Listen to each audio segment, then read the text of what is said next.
नमस्कार दोस्तों, आपका एक बार फिर स्वागत है मेरे YouTube चैनल फसाने अजायब में। आइए सुनते हैं चित्ता बनर्जी दिवाकरुणी द्वारा रचित उपन्यास द्रौपदी की महाभारत का अगला और अंतिम भाग, मेरी यानी डॉक्टर वंदना की आवाज में। मुझे अब किसी की पदचाप सुनाई नहीं दे रही है। पर्वत पर बिखरी रोशनी छीड़ हो गई है, अथवा मेरी दृष्टि मंद हो रही है। मेरा शरीर भी छीड़ होता जा रहा है और उसके अंग अलग थलग हो रहे हैं, पैर, घुटने, अंगुलियां व बाल। मुझे अभी अचानक विचार आया कि मेरी प्रत्येक आवाज़ की बात, मेरा यह तन भी, मेरा अंतिम विदीर्ण होता महल मेरा साथ छोड़ रहा है। मैं अपने जीवन के यह अंतिम क्षण किस प्रकार व्यतीत करूंगी? क्या मुझे अपनी गलतियों को याद करके पश्चाताप करना चाहिए? नहीं, स्वयं को डांटने से अब क्या लाभ। इसके अतिरिक्त मैंने इतनी गलतियां की थी कि मैं बचपन से ही आगे नहीं बढ़ पाती। क्या मुझे उन लोगों को क्षमा कर देना चाहिए जिन्होंने मुझे हानि पहुंचाई? यह उद्यम अच्छा किंतु क्लांत कर देने वाला है, विशेषकर जब वह सभी लोग अब मर चुके हैं। शायद मुझे अपने प्रियजनों को याद करके उनके लिए प्रार्थना करनी चाहिए, क्योंकि प्रार्थना ऐसा अनाकार भाव है जो इस लोक से दूसरे लोक तक जा सकता है। दाई माँ के फूहड़ चुटकुले और उनकी ऊंची प्रेम भरी फटकार, अपनी मृत्यु शैया पर वह बिल्कुल सीधा लेटकर मुझे उन्माद पूर्वक पुकारना, ध्री की न्यायपरायण भवन तथा उसकी चौकी हुई हंसी, मेरा प्रथम मित्र, वह मेरे कारण हुए युद्ध में मारा गया, मेरे पुत्र जो बिना माँ के बड़े हुए, जिस प्रकार अनेक वर्षों बाद वन में वह मुझसे मिले और मेरे प्रति उनकी आंखों में भयपूर्ण आदर था, अन्वेषी आंखों वाला परिचित। मैं उसके प्रश्न का उत्तर नहीं दे सकी, जिसके कारण उसकी खोज अधूरी रह गई।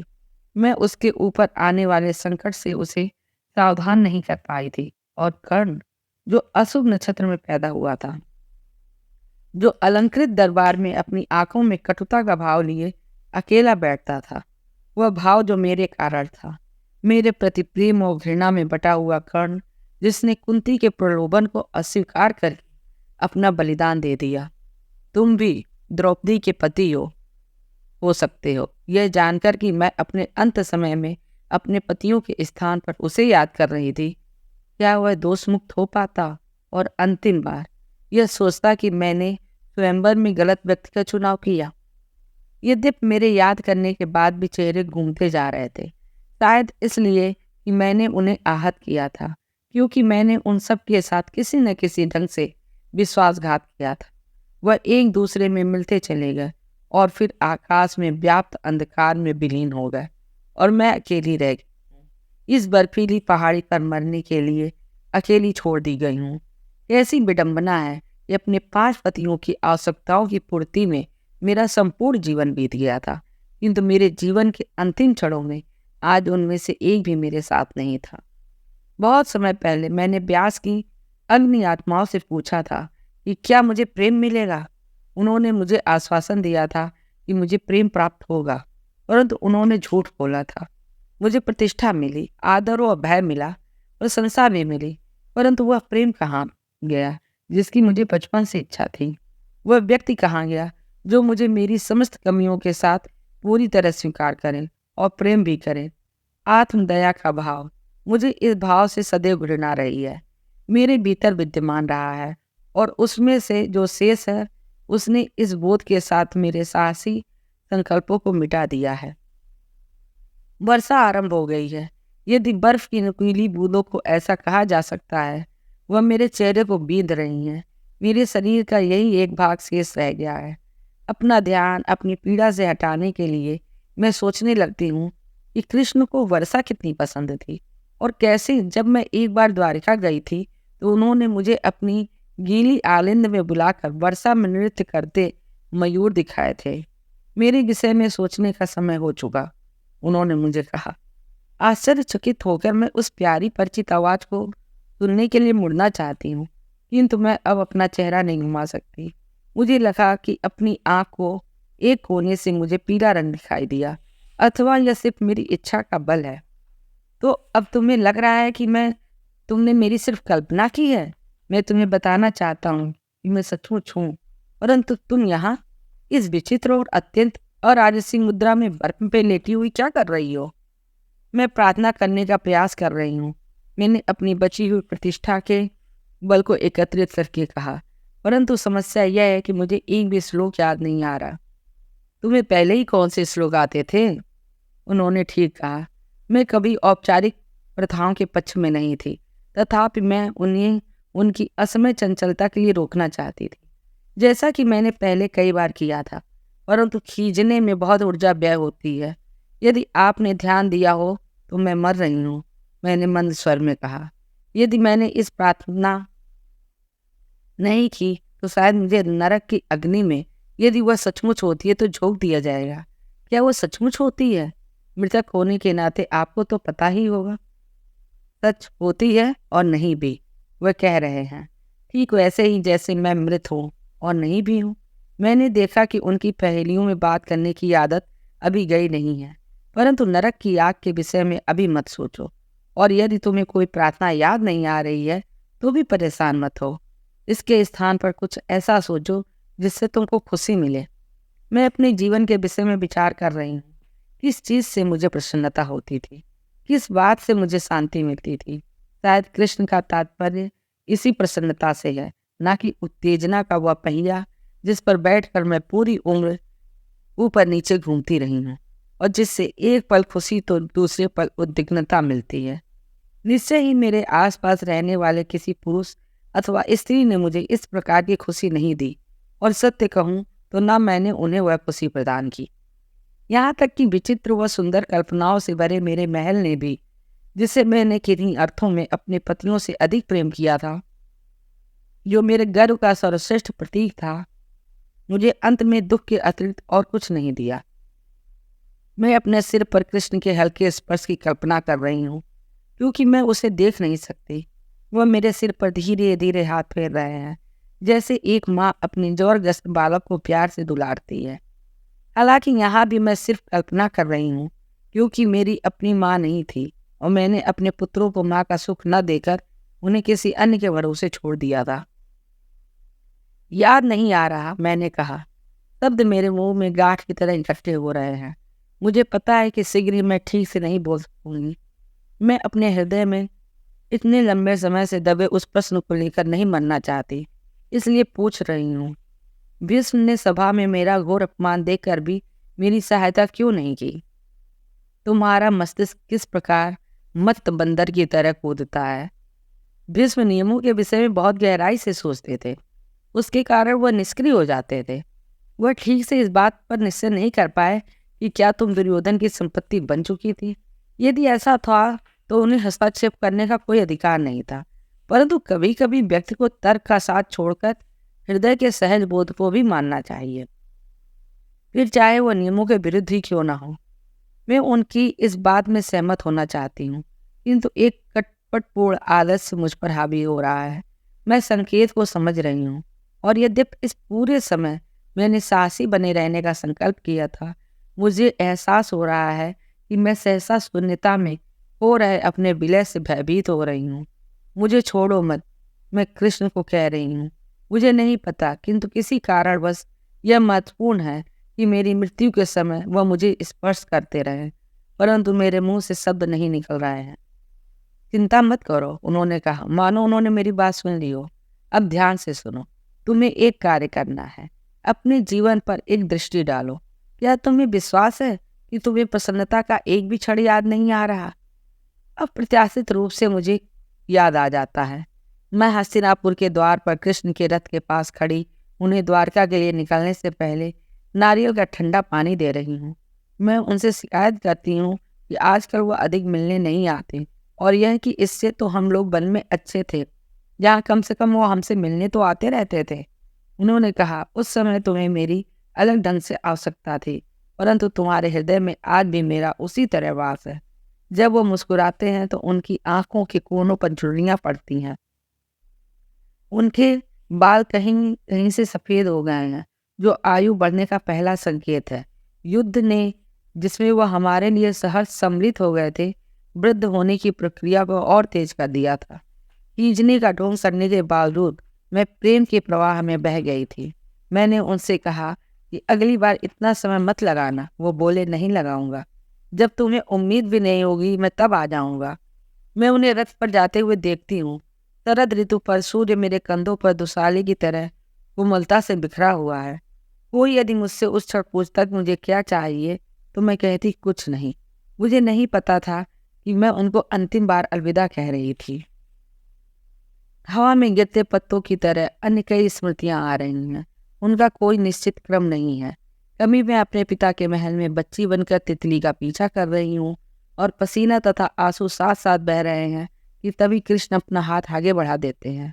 तितली उनके हाथ पर बैठ जाती है और वो चुपचाप मुझे थमा देते हैं और मैं अपनी आयु से आगे कुछ सोचकर उसे पकड़ती नहीं, अपितु धीरे से एक बार उसके पीले पंखों को झटक देती। एक स्मृति इंद्रप्रस्थ में हमारे विशाल भवन की है, जहाँ कृष्ण मेरी व मेरे पतियों की हस्तरेखाएं पढ़ने का ढोंग कर रहे हैं, और जब मेरी बारी आती है तो वह मुझे यह कहकर अत्यधिक शर्मिंदा कर देते हैं कि मेरे 150 बच्चे होंगे। एक जब वह मैं अपने बहुत से रसोइयों को हटाकर स्वयं कृष्ण के लिए भोजन पकाती हूँ, जो मैंने अपने पतियों के लिए भी नहीं किया, और कृष्ण मिथ्या रूप से शिकायत करते हैं कि भोजन में नमक बहुत ज़्यादा है।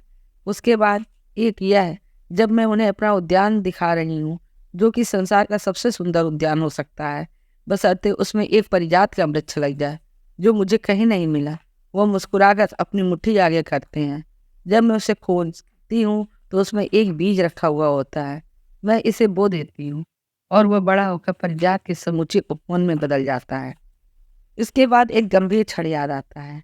जब मैं अपने विवाह के बाद कामपिले से हस्तिनापुर जा रही थी, सहसा मुझे उस चार दीवारी को छोड़ने में डर लग रहा है, जिससे मैंने इतने वर्षों तक घृणा की थी, मानो उन्होंने मुझे कैद कर रखा था। मुझे अपने प्रिय भाई के स्थान पर पतियों के साथ रहने पर भी भय महसूस हो रहा था। कृष्ण मुझे हाथ पकड़कर उनका यह अभाव प्रदर्शन कितना चिर परिचित है, हालांकि मुझे विश्वास है कि उन्होंने ऐसा पहले कभी नहीं किया। युधिष्ठिर के रथ के पास ले जाते हैं। वो मुझे रथ पर चढ़ने में सहायता करते हैं और मुझे धीरे से कहते हैं कि यह अत्यंत रोमांचकारी होगा। और जब मैंने उन्हें यह कहते सुनती हूँ तो सचमुच ऐसा हो जाता है। यहाँ कई वर्ष बाद जब हमारा राष्ट्रीय यज्ञ शिशुपाल के रक्त से कलंकित हो जाता है तो हम सब उदास हो जाते हैं, परंतु कृष्ण हमें ऐसे उदास नहीं रहने दे सकते। वो ताली बजाकर सेवकों को बुलाते हैं और उन्हें ढेर से दीपक लाने को कहते हैं। उन दीपकों के उदास में वो मुझे आश्वस्त करते हैं, क्योंकि मेरे पतियों से बात करते समय भी वो मेरी ओर देखते हैं कि शिशुपाल ने अपनी मृत्यु को स्वयं आमंत्रित किया, कि उस पूरी घटना के दौरान हमने अत्यंत शिष्टतापूर्ण व्यवहार किया था, और यह कि इसके कारण यदि कोई साप मिला तो वह हमारे ऊपर ना आकर अपितु उसके सिर पर आएगा। एक और घटना जिसे मैं अब तक भूली बैठी थी। अपने अज्ञातवास के दौरान मैं एक दिन शाम को रानी सुदेशना की एक कम उपयोग होने वाली आलिंद में खड़ी थी। मैं कीचक की कामुक दृष्टि से बचने के लिए और शांति के कुछ पल बिताने के लिए चुपचाप वहाँ गई थी। मैंने अपने पतियों को बहुत दिन से नहीं देखा था, यहाँ तक कि उनकी दूर से पड़ने वाली दृष्टि से भी मैं वंचित थी, जिसके कारण मुझे बहुत खीज महसूस हो रही थी। मुझे इस तरह अकेले बंद रहकर अभी कई महीने और व्यतीत करने थे। हताशा स्याही की बातें मेरे भीतर घुलती जा रही थी और मेरा हृदय डूब रहा था। इस दुविधा के बीच मुझे यह विचार आ रहा था कि क्या मुझे यह कष्ट इसलिए सहन करने पड़ रहे थे क्योंकि मैं अपने पतियों के प्रति पूरी तरह निष्ठावान नहीं थी। शायद मेरे लिए उसी समय आलिंद से नीचे कूदकर आत्महत्या करना और इन सब कष्टों का अंत करना सरल था। वह मात्र एक छोटी सी त्रासदी होती।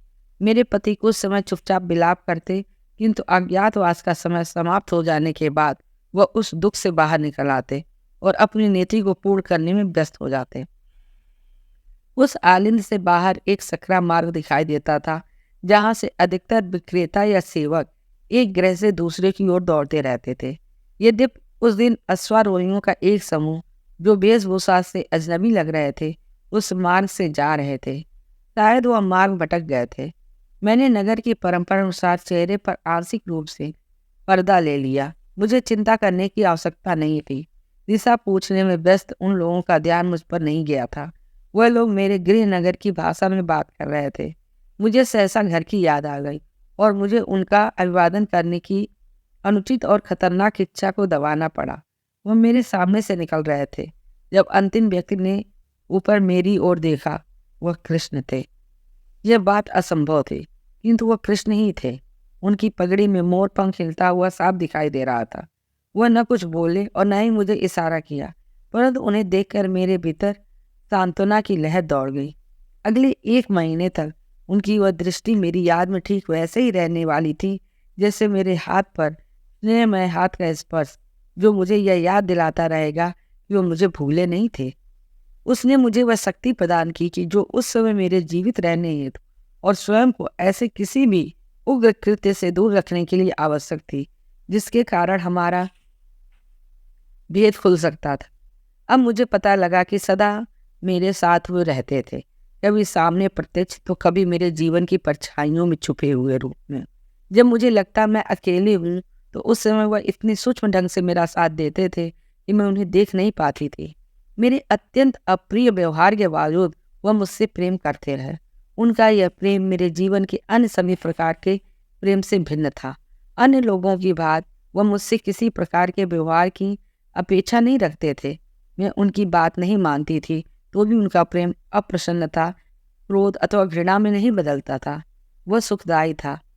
यदि कर्ण के प्रति मेरी भावना दहकती अग्नि के समान थी, तो कृष्ण का प्रेम मरहम जैसा, किसी झुलसे हुए भूदृश्य पर शीतल चांदनी के जैसा था। मैं कैसी अंधी थी जो उनके इस अमूल्य उपहार को देख भी नहीं सकी। मेरे मन में बस अब सिर्फ एक प्रश्न, एक इच्छा है। मैं अपने जीवन का पहला क्षण याद करना चाहती हूँ। वह क्षण जब मेरे जीवन में आए, तब क्या हुआ? उनके प्रथम शब्द क्या थे? वह प्रेम मेरे अंत समय में मेरा सहारा बना, या एकमात्र प्रेम का आरंभ कैसे हुआ? मैं यह प्रश्न ऐसे जमे हुए होठों से कैसे पूछूं? परंतु वह जानते हैं। मैं उनकी स्नेही और अनजान सी सुगंधित श्वास को अपने मस्तक पर महसूस कर सकती हूँ। मुझे याद आ गया, मेरे आसपास लालिमा थी।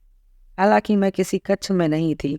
वहाँ की ऊंची नीची दीवारों से गर्माहट निकल रही थी।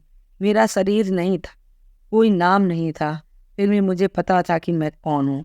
किसी ने मुझे परिचित ढंग से प्रोत्साहन भरे स्वर में बात की और कहा, अब मेरी बारी थी। मुझे अपने कर्तव्य पालन के लिए आगे जाना चाहिए, परंतु मैं रुकी रही। उस स्थान पर इतना अच्छा लग रहा था, इतना सुरक्षित, जिसे मुझसे कुछ अपेक्षा नहीं थी। मैं अपने कार्य की विशालता के प्रति भी चिंतित थी। क्या मैं सचमुच इतिहास बदल सकती हूँ? मैंने पूछा। इतने विनाश का कारण बनकर मैंने जो पाप किया है, उसका क्या होगा? कंकड़ों के बीच से बहती किसी छोटी सी नहर की तरह उनका स्वर अत्यंत कोमल था। याद रखो, तुम सिर्फ माध्यम हो और मैं करता हूँ। यदि तुम इस बात को याद रख सकती हो, तो कोई पाप तुम्हें छू भी नहीं सकता। माध्यम? मैंने दोहराया। करता? यह सब सुनने में अति सहज लग रहा था, किंतु मुझे विश्वास था कि एक बार खेल आरंभ होने के बाद यह कहीं अधिक जटिल हो जाएगा। मैंने पूछा, यदि मैं भूल गई तो क्या होगा? वो बोले, शायद तुम भूल भी जाओगी। अधिकतर लोग भूल ही जाते हैं। यही तो ठगी से भरी यह मोहक चाल है, जो संसार तुम्हारे साथ खेलता है। तुम्हें इसके लिए कष्ट भोगना पड़ेगा, अथवा तुम्हें ऐसा प्रतीत होगा कि तुम कष्ट भोग रही हो, पर इसकी चिंता मत करो। तुम्हारी मृत्यु के समय मैं तुम्हें याद दिला दूंगा, इतना पर्याप्त होगा। एक प्रेमपूर्ण किंतु निर्दयी बल ने मुझे आगे धकेला।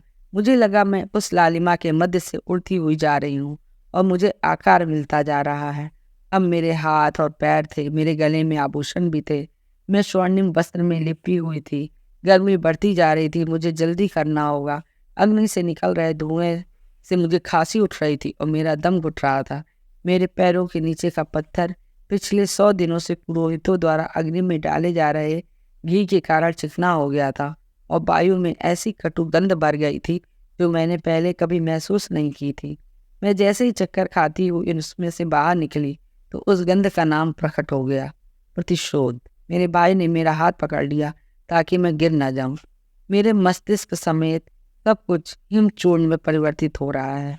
अपने सामर्थ्य के अंतिम बल से मैंने एक विचार प्रतिपादित किया है। यह वही यज्ञाग्नि थी जिससे मेरा जन्म हुआ था। क्या आप मेरे साथ उस समय भी थे जब मेरा जन्म नहीं हुआ था? वह मुस्कुराए। उन्हें खुशी है कि मैंने उस समय की बात समझ ली। मैं सब कुछ नहीं भूली, है ना? बस थोड़ी सी गड़बड़ कर दी थी। कुछ और भी है जो मैं पूछना चाहती हूँ, किंतु अपना ध्यान केंद्रित करना कठिन हो रहा है, क्योंकि विचार इस प्रकार मेरे पार हो रहा है जैसे छलनी में से पानी निकलता है। तुमने वही किया जो तुम्हें करना था। तुमने अपनी भूमिका अच्छी तरह निभाई है। जब मैंने क्रोध किया तब भी, जब मैंने किसी से घृणा की, गलत व्यक्ति से प्रेम किया, अपने प्रियजनों को कष्ट दिया, इतने लोगों को क्षति पहुंचाई, हाँ तब भी तुमने उन्हें इतनी भी क्षति नहीं पहुंचाई। देखो, मेरे ऊपर प्रकाश या अंधकार का अभाव है। पर्वत गायब हो गए हैं, हवा में लोग ही लोग हैं, किंतु न पुरुष न स्त्रियां, क्योंकि उनके तन पतले और लिंग विहीन है और दीप्तिमान है। उनके चेहरे साफ और शांत, उन पर किसी प्रकार का भाव नहीं है जो मनुष्य जीवन में होता था। किंतु थोड़े प्रयास से मैं प्रत्येक को पहचान सकती हूँ। यह कुंती और मेरे पिता हैं जो कुछ बात कर रहे हैं। यह भीष्म है जो शिखंडी और दाई माँ के साथ तैर रहे हैं। दुर्योधन मेरे भाई और द्रोण के मध्य है, और वह सब मानो किसी परिहास पर मुस्कुरा रहे हैं। मेरे 4 पति यही हैं, क्योंकि युधिष्ठिर तो अब भी अपनी यात्रा पर होगा, और गांधारी ने सहदेव को छोटे बालक की तरह अपने निकट पकड़ रखा है। इस सब के बीच असंख्य लोग हैं। उनके तन के वह घाव भी मिट चुके हैं जिनके कारण कुरुक्षेत्र में उनकी मृत्यु हुई थी, और उनके चेहरे पर इस बात का संतोष परिलक्षित हो रहा है कि उन्होंने इस महान नाटक में अपनी भूमिका सफलतापूर्वक निभाई है। क्या यह सत्य है या मैं कल्पना कर रही हूँ? कृष्ण मूक निरुश्वास लेते हैं। अंत समय तक संदेह, यह पर्याप्त रूप से सत्य है। हालांकि कल्पना इसके लिए उचित शब्द नहीं है। तुम्हें अब जो नए अनुभव होंगे उनके लिए तुम्हें जल्द ही एक नई शब्दावली सीखनी होगी। अभी के लिए मैं इतना ही कह सकता हूँ कि प्रत्येक व्यक्ति इस क्षण को अलग ढंग से अनुभव करता है। क्या मैं मर रही हूँ? मैंने शायद प्रशंसनीय गंभीरता के साथ पूछा। तुम ऐसा कह सकती हो? मैं प्रतीक्षा करती हूँ कि भाई अपनी जमी हुई नोक से मेरी रीढ़ खरोचेगा, किंतु मुझे उसके अभाव से आश्चर्य होता है। क्या ऐसा इसलिए है कि क्षण मृत्यु के विषय में मेरी कल्पना से एकदम अलग है? तुम इसे जागना, कृष्ण बोले, अथवा अंतराल भी कह सकती हो। जैसे नाटक का एक अंग समाप्त होता है किंतु दूसरा आरंभ नहीं हुआ होता है। लेकिन देखो, मेरे सामने एक लंबा दुर्बल आकार तैर रहा है। उसके बच्चे और कानों में स्वर्ण चमक रहा है। वह आगे झुकता है और अपना हाथ बढ़ाता है। उसके चेहरे पर जो भाव है वो मैंने पहले कभी नहीं देखा। शांत, स्नेहमयी, संतुष्ट।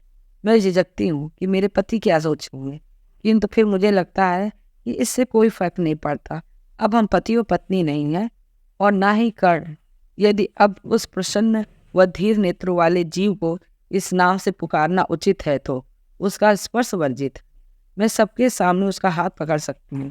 यदि मैं चाहूँ तो उसे आलिंगनबद्ध भी कर सकती हूँ, परंतु उससे पहले, क्योंकि एक क्षण बाद मानवीय पूछताछ अप्रासंगिक हो जाएगी, मुझे कृष्ण से वह प्रश्न पूछना है जो पहले मेरे दिमाग से निकल गया था और जिसने मुझे पूरी उम्र परेशान किया।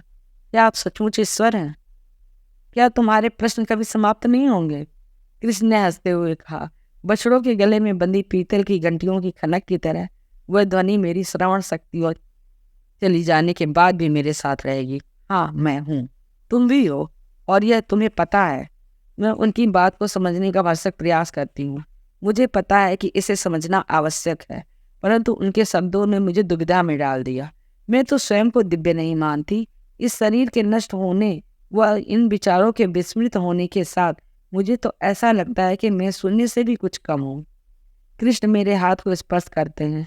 पता नहीं इन प्रकाश की किरणों को, जो उंगलियों व हथेलियों का आकार ले रही है, हाथ कहा जा सकता है या नहीं। उनके स्पर्श के साथ कुछ टूट जाता है, जैसे बर्फ पर गिरी स्त्री आकृति के साथ बंधी कोई जंजीर। मैं तरलशील, उन्मुक्त व अदम्य हो चुकी हूँ। वैसे तो मैं सदा ऐसी ही थी, सिर्फ मुझे इसका पता नहीं था। मैं नाम और लिंग और अहंकार के बंधक आकारों से परे हूँ, तथापि पहली बार मैं सचमुच पांचाली हूँ। मैं अपना दूसरा हाथ कर्ण की ओर बढ़ाती हूँ। उसकी पकड़ अद्भुत रूप से दृढ़ है। हमारे ऊपर हमारा महल, सिर्फ जिसकी मुझे आवश्यकता रही है, हमारी प्रतीक्षा कर रहा है। अंतरिक्ष इसकी दीवारें हैं, आकाश इसका फर्श है, और सर्वत्र केंद्र है। हम ऊपर उठते हैं। वह आकृतियां ग्रीष्मकाल की संध्या में जुगनुओं की तरह घुलती बनती और फिर घुलती हमारे स्वागत के लिए एकत्रित हो जाती हैं।